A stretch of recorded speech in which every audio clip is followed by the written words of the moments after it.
Əmir əl-Müminin kimi bir şəxsiyyətdir ki, döyüşdə nə qədər ciddi bir narahatçılıq yaransaydı, biz Peyğəmbərin arxasına sığınardıq. Biz Peyğəmbərə sığınardıq. Yəni Peyğəmbər belə idi. Peyğəmbər gün nə boyda bir şəxsiyyət o. Amma Xəndək döyüşündə Əli əleyhissalamı ki meydana göndərdi Peyğəmbər.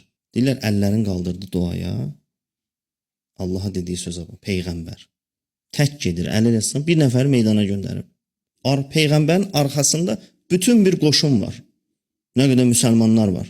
Bir nəfər Əliyə deyib keç meydana. Gedir. Əlin qaldırıb duaya Allaha deyir ki, ilahə məni tək qoyma. Yəni Əli olmasa bu arxamdakıların bunlar yoxdular. Bunlar var amma yoxdular. Burada bir nəfər var, o da Əli idi. Yəni o getsə mən tək qalaram. Məsələn Peyğəmbər kodları verib əvvəlcədən.